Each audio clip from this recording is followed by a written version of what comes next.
The last time I did a power scale specifically on Seiya was about 3 weeks ago, but that was a anime version, very basic and on stream.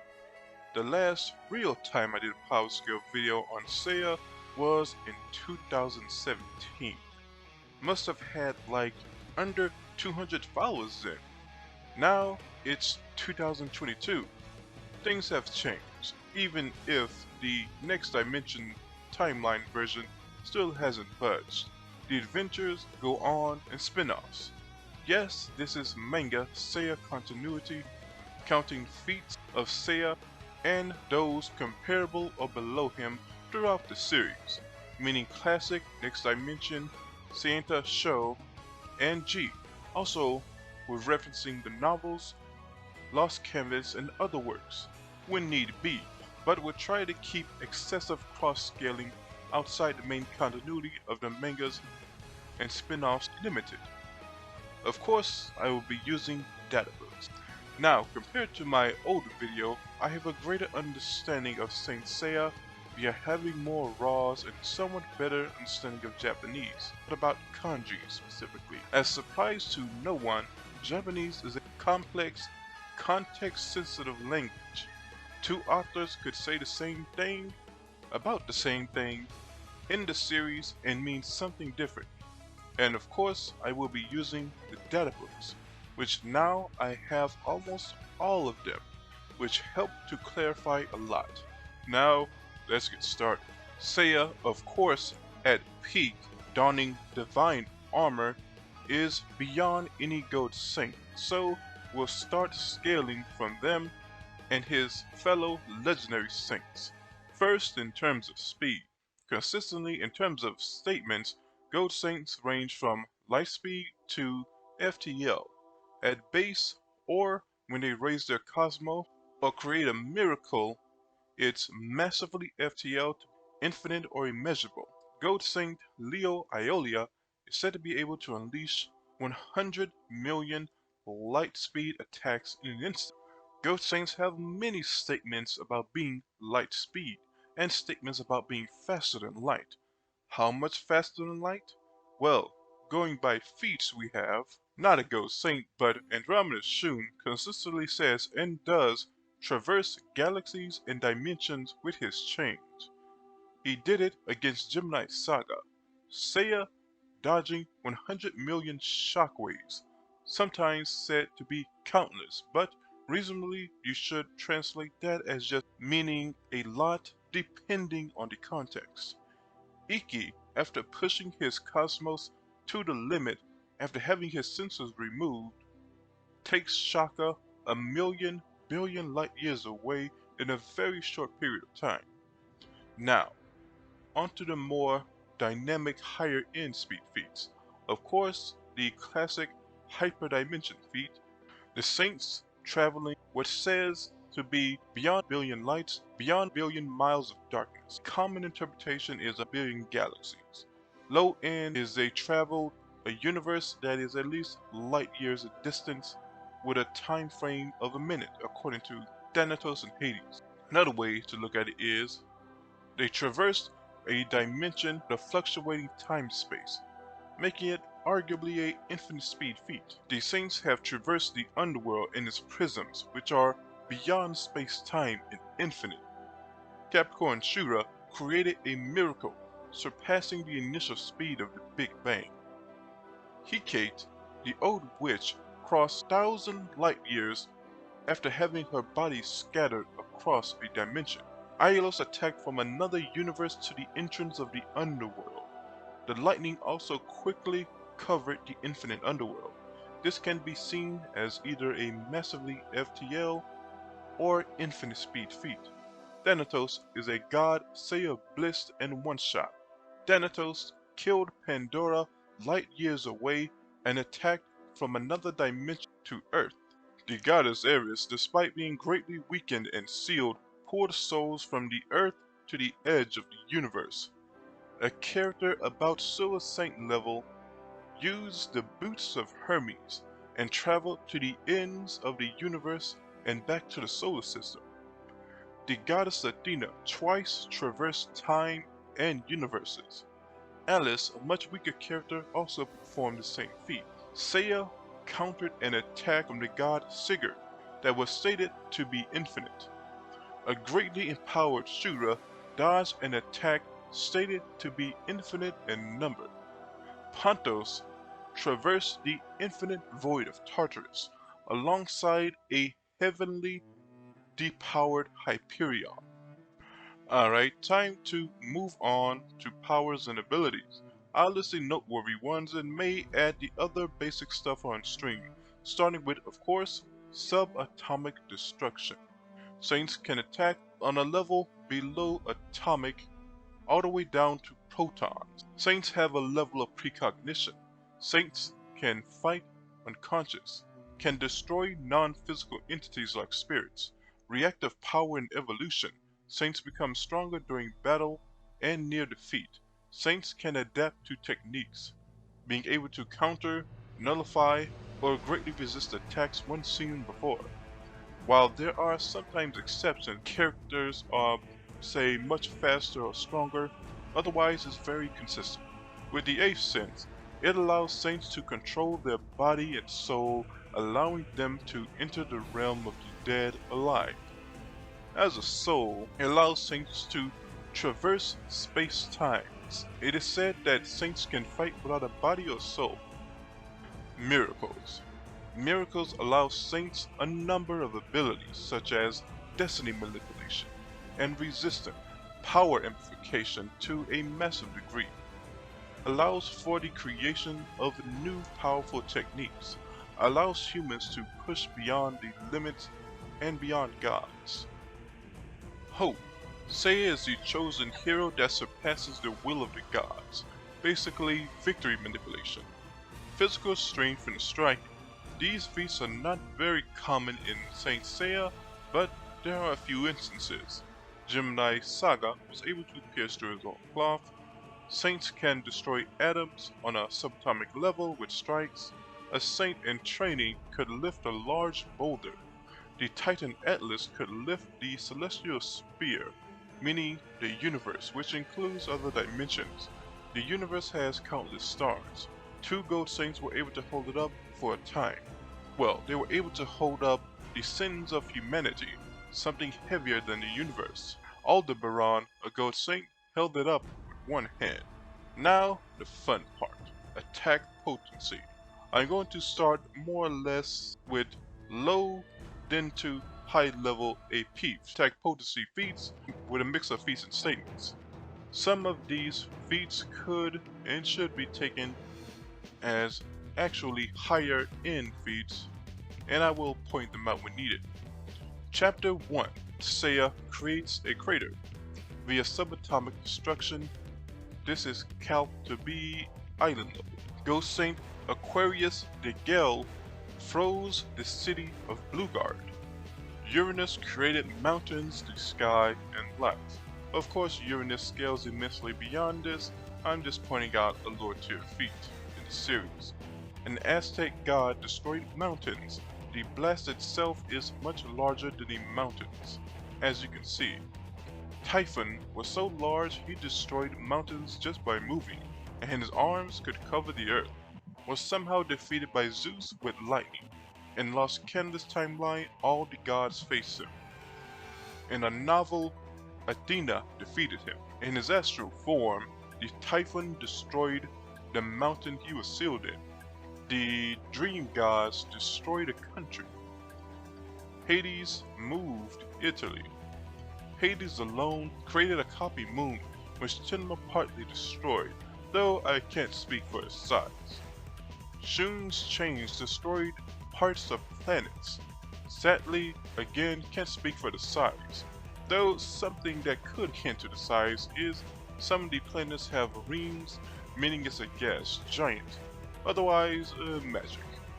A Sainta, likely a Silver Saint level character, destroyed a meteor heading to Earth. The same character destroyed Ares' massive temple, as well as the platforms below.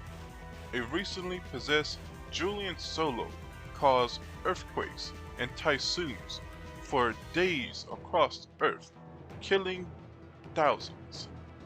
In a data book, it said if Shaka and Mu clashed, the Earth would be destroyed. A Gemini in Darkwing seemingly destroys the planets inside another dimension. An empowered Cyclops erases the constellations from the sky. He repeats this multiple times and says it's something casual gods like him can do. Some question the size of the constellations, but we see in Next Dimension they are clearly normal size. Okay, now we can go into more Saint-specific feats and statements, but before that, I want to cover some dimension creation and destruction on a lower level. The Goat Saint Ares move technique creates a space and sends space debris like meteorites empowered by his cosmos to his opponent. A sealed titan holding back his power was creating a dimension that was basically overtaking the universe slowly. It was easily erased by Mu. The magnates of hell, one of them could create a dimension filled with stars and planets. The empowered lemur that possessed Saga's body created a dimension possibly comparable to another dimension, meaning light years in distance between two dimensions. The force of his attack pushed the very dimension into another dimension. The Leo Saint survived this attack as well, and I consider trying to add another way of shoehorning the word dimension in the statement. Oh wait, well that's it for lore dimension stuff. Now to Goat Saints. The golden weapons are stated to be able to destroy stars. They become more powerful in the hands of saints, comparable to all of their power combined. The shield could be considered an optional weapon for Seiya. And of course, Galaxian Explosion. Can't talk about scaling for Saint Seiya without bringing up Galaxian Explosion. A powerful move that has statements of having the power to destroy stars in the galaxy or galaxies. Or galaxy. Japan does not have plural for English, so this is context sensitive, but there are instances where the meaning is galaxies, clearly. Funny enough, the attack is focused and subatomic level, so even just the galaxy statement ends up to multi-galaxy level in terms of AP, at least from a calc I recently saw. It also has been compared to Leo Aeolia's photon burst. That is the level of a Big Bang. So I guess it all depends on how much cosmos the Gemini absorbs. Strong Goat Saints with scale, as we've seen characters like Phoenix Ikki, Capricorn Shooter have survived this attack. The Goat Saint Leo Aeoli survived this attack from an empowered lemur pretending to be Gemini Saga, who may have had the ninth sense. Even though he was holding back, Aeola still called it stronger than before. He would go on to survive an even stronger version. Though hurt, he was still able to fight later. In short, Galaxian Explosion is a devastating move, but something the strongest of Ghost Saints can contend with and should be comparable to. 3 Saints can create a wave of energy comparable to that of the Big Bang on a smaller scale. If they clash, it is multiplied to infinity. Goat Saints have multiple statements saying they have the power to destroy a universe. A Spectre stated Shion has the power of the Big Bang and could destroy a universe. Of course, Galaxy Explosion is not the strongest technique, at least going by comparable statements. Shijima can create a universe of darkness, Shaka of light, and their clash created and destroyed a myriad of universes. Or countless. That word. Seiya, with the power of other saints, created a miracle and destroyed Poseidon's main breadwinner, which was stated to be able to survive the end of the universe. Yoga Beam struggled with Poseidon, who was wielding his trident for a short time. The trident is a divine weapon shown early in the story. It could even make a god is wielded by a mortal. Shaka held off attacks from an unsealed titan using almost the full power of his dunamis, that created a universe, as well as the power of his wife, also took a direct blow from his titan.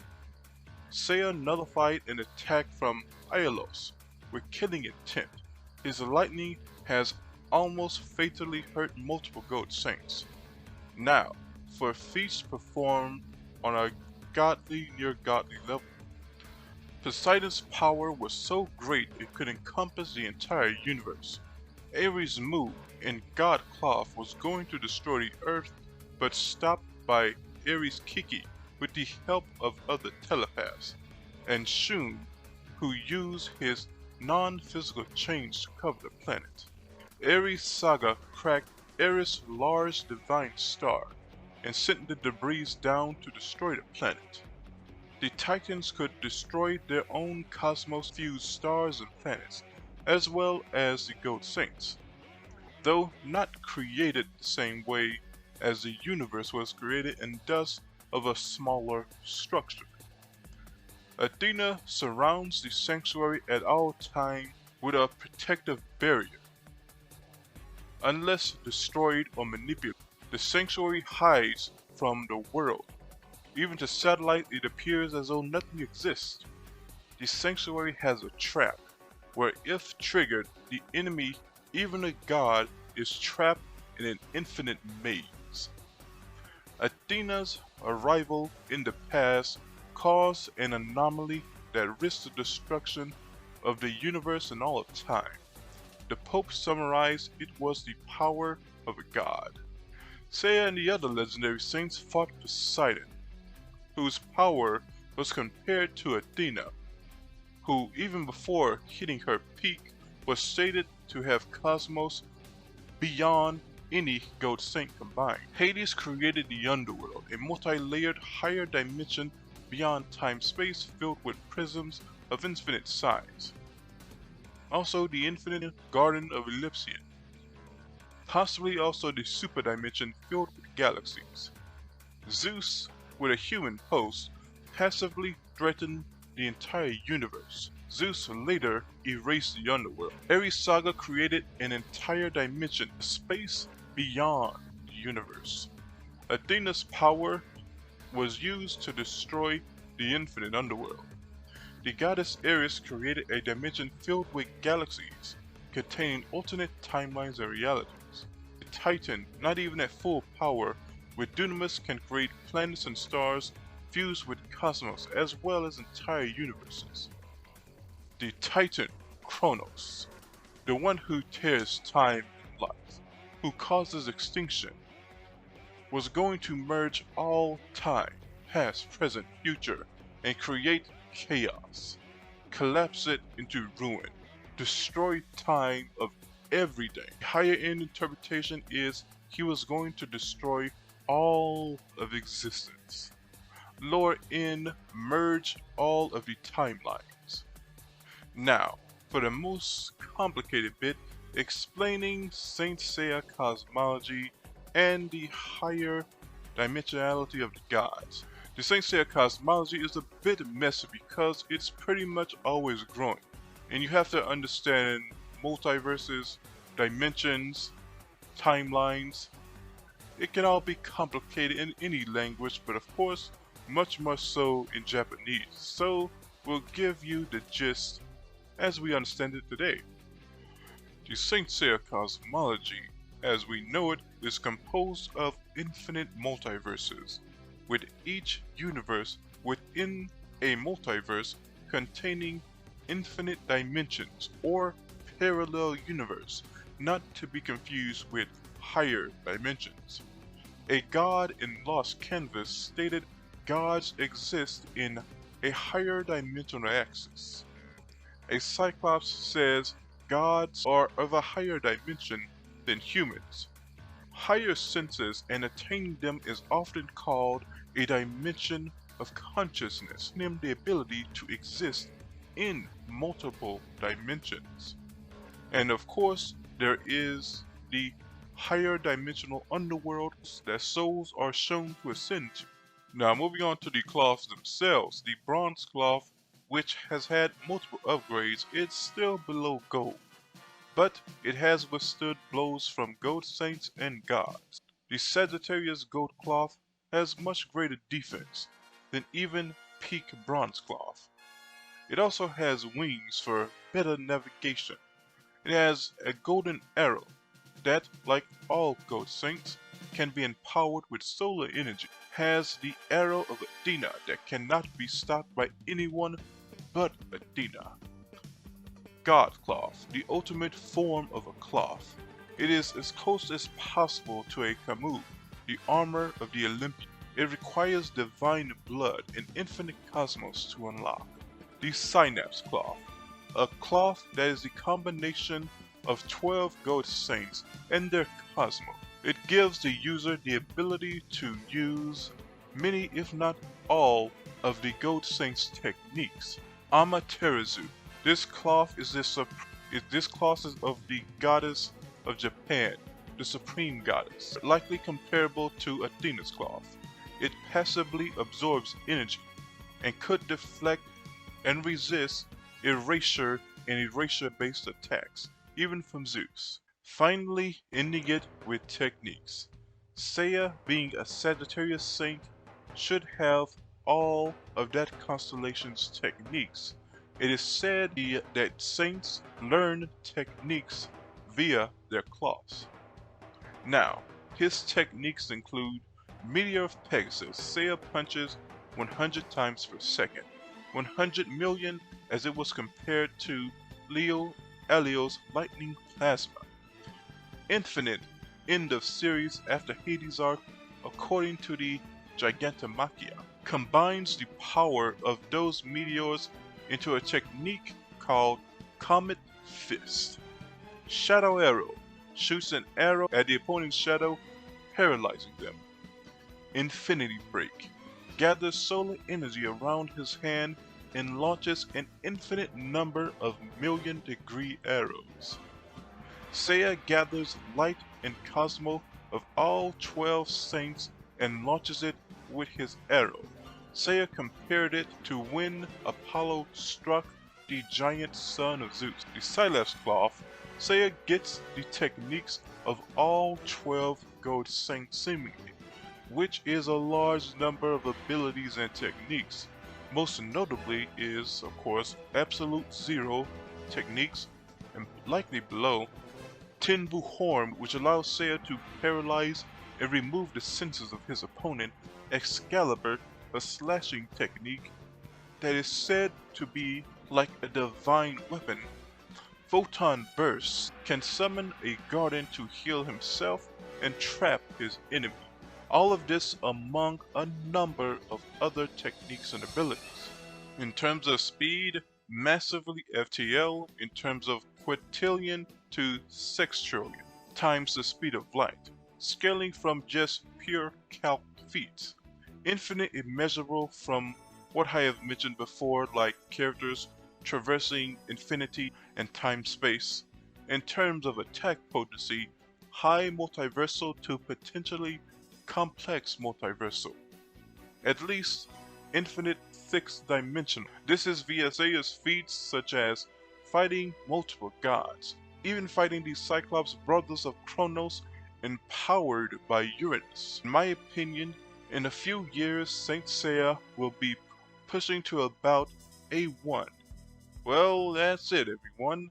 My last Saint Seiya power scale for a while. Happy I waited because I pretty much have all the data books and did my best to find raws and have them translate to avoid as many mistakes as possible. Next time you see a power scale, I will probably have all the raws and the story will have advanced quite a bit. Now tell me your thoughts in the comments, something I may have missed, something I may have screwed up on. Please tell me overall thoughts and please remember to like, sub, hit the bell. Later.